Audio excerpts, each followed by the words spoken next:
स्वागत है आपका एक बार फिर से। आप देख रहे हैं खबर दिन भर। इलाहाबाद में सैलाब की सूरत हाल लगातार संगीन होती जा रही है। दरियाए गंगा और जमुना की सतह आब में मुसलसल इजाफा हो रहा है। सैलाब का सबसे ज्यादा असर संगम किनारे बसने वाले इलाकों में दिखाई दे रहा है। संगम किनारे बसे कई इलाके जेर आब आ गए हैं। सैलाब का पानी घरों में घुस गया है। गंजान आबादी में पानी भर जाने की वजह से लोगों को महफूज मकामात पर मुंतकिल किया जा रहा है।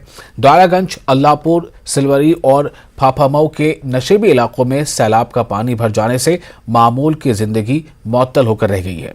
मकामी इंतजामिया की तरफ से सैलाब ज़दा इलाकों में अभी तक इमदादी काम शुरू नहीं किया गया है।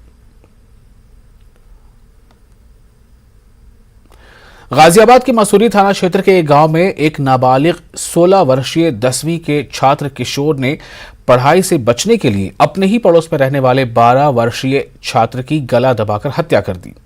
हत्या करने के बाद उसके गले पर बोतल के कांच से काटने की भी कोशिश की और उसने यह सुनिश्चित कर लिया कि यह अब पूरी तरह से मर चुका है। तो उसके बाद वो लाश को वहीं पर छोड़कर मसूरी थाने जा पहुंचा और वहां जाकर पुलिस वालों से बोला कि मुझे जेल भेज दो, मैं पढ़ना नहीं चाहता हूं। पुलिस वाले ये सुनकर हैरान थे, लेकिन जब उसने कहा कि उसने अपने दोस्त को मार दिया है तो पुलिस एक बार को तो सोचने लगी लेकिन कि आखिर ये नाबालिग बच्चा ऐसा क्या कह रहा है, शायद पुलिस से मजाक कर रहा हो। लेकिन जब उन्होंने मौके पर जाकर देखा तो उन्हें लाश दिखाई दी। पुलिस ने आरोपी बच्चे को गिरफ्तार कर लिया।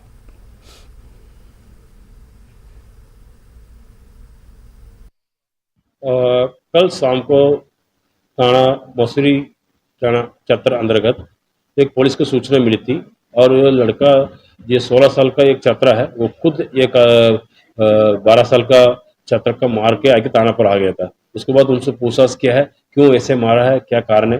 पहले पुलिस को तो उन्होंने बताया हमको लड़ाई हुआ, बाद में अच्छी कड़ाई से पूछताछ किया। पूछताछ में उन्होंने ये बताया है हमको पढ़ने में मन नहीं लग रहा है, अब इसीलिए हम ये हत्या के इस तरह को उन्होंने बताया है।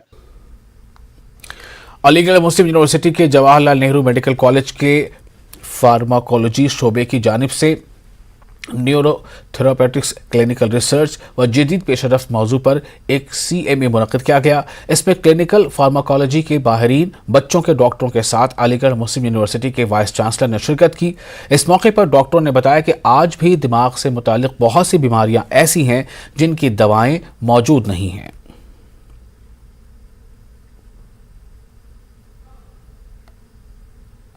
बेसिकली जो दिमागी बीमारियां हैं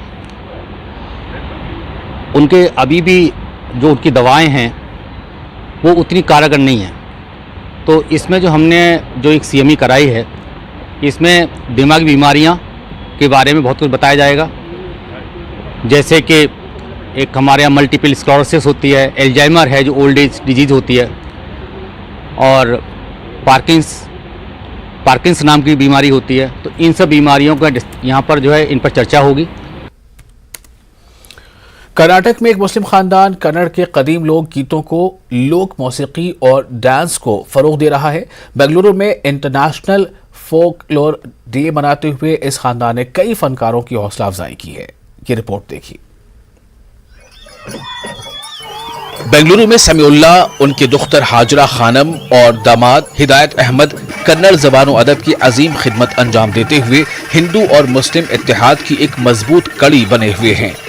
इस खानदान ने बेंगलुरु में इंटरनेशनल फोक लवर डे मनाते हुए कन्नड़ लोक गीतों की अहमियत और जरूरत को उजागर किया। कन्नड़ डेवलपमेंट अथॉरिटी के चेयरमैन TS नागाभरन ने इस युवा जान पदोत्सव का इफ्तिताह किया। प्रोग्राम के कन्वीनर हिदायत अहमद ने कहा कि लोकगीत इंसानियत की तालीम देते हैं, किसी एक मजहब से इन्हें जोड़ा नहीं जा सकता। कन्नड़ा की शायरा हाजरा खानम कहती हैं कि लोकगीत जिंदगी का हिस्सा हैं। मजहब से परे है, मतलब मैं ही एक बेस्ट एग्जांपल हूँ। आर्ट से जो है, आर्ट से किसी का भी मतलब नहीं होता। कन्नड़ में कहते हैं कि कले की जाति यावदू इला। तो ऐसे कोई भी कले के लिए जाकिर हुसैन को ले लीजिए, आप थानसेन को लीजिए, तो ये कले को जो कला को जो है किसी की जाति की जरूरत नहीं होती, वो इंसानियत को देखता है। हर मजहब में जानपद होता है। एक दिन को उठ के जो भी हम डेली जो भी हम काम करते हैं ना, वही जानपद है। और मजहब और जानपद को अलग करने के लिए इम्पॉसिबल। उठो, सवेरे उठो, काम जाओ, जो हम काम करते हैं वही जानपद है।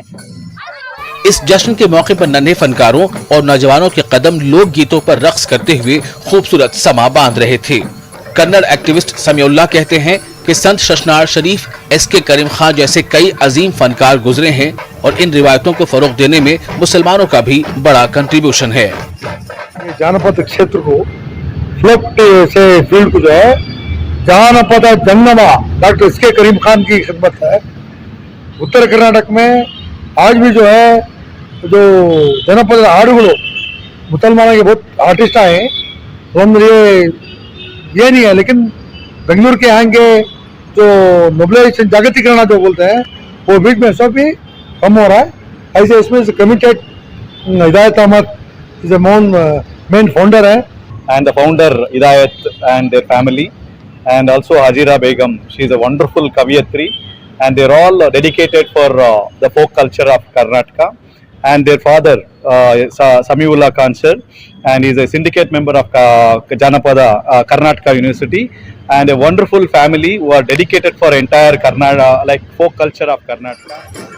समीउल्लाह कहते हैं कि मुसलमान इलाकाई ज़ुबान और अदब से भी वाबस्ता रहें, क्योंकि ज़ुबान और अदब और आर्ट लोगों को आपस में जोड़ते हैं। इसके जरिए समाज में नफरत फैलाने वालों को शिकस्त दी जा सकती है। न्यूज़ 18 के लिए बेंगलुरु से रऊफ अहमद हल्लूर की रिपोर्ट। और खबरों में आगे बढ़ते, महाराष्ट्र में गुज़श्ता दिनों हुई मूसलाधार बारिश के सबब शहर की सड़कों पर जा बजा गड्ढे बन गए हैं, जिसकी वजह से न सिर्फ ये कि रास्ता चलना बहुत दुश्वार होता जा रहा है, बल्कि गड्ढों के सबब गाड़ियों की रफ्तार धीमी हो जाए और हम वक्त ट्रैफिक जाम लगा रहता है। मुंबई से मुतसिल शहर ठाणे इससे बहुत ही मुतासिर है। ठाणे वज़ीर आला एकनाथ शिंदे का आबाई मकाम है। ट्रैफिक के सबब ही गुज़श्ता रोज सीएम को ठाणे के ही डोंबिवली शहर जाना था, लेकिन सड़क जाम होने के सबब उन्होंने आबी रास्ता चुना और कश्ती से डोंबिवली पहुंचे, जिसको लेकर अपोजिशन ने भी खूब वावेला मचाया। अब यहां ठाणे में गढ़ों के सबब होने वाले हादसात और ट्रैफिक जाम पर कांग्रेस ने एक अनोखा एहतजाज किया और गढ़ों पर ये जुमला लिखकर फ्लैग लगाया कि क्या गढ़े क्या रास्ते एकदम ओके। बहुत दिन से हम लोग इसके खिलाफ आवाज उठा रहे हैं कि ये गड्ढे दही हंडी पूर्व या गणेश उत्सव पूर्व भरे जाए, और इसका फॉलोअप महानगर पालिका अधिकारियों से हम लोग कर रहे हैं, लेकिन सही तरीके से इन्होंने यहाँ पे काम नहीं किया हुआ है। और ये मुख्यमंत्री जी का आवागमन करने वाला रोड है, और एक ये रोड में एक कम से कम 7 फीट बड़ा गड्ढा यहाँ पे गिरा हुआ है। बहुत से वाहन इस पर क्षतिग्रस्त हो रहे थे। ये कारण हमने यहाँ पे बोर्ड रखा हुआ है ताकि लोगों को पता चले कि यहाँ पे बड़ा गड्ढा है और यहाँ पे अपघात हो सकता है या जीवित हानि हो सकती है। औरंगाबाद के रुकने पार्लियामेंट सैयद इम्तियाज जलील ने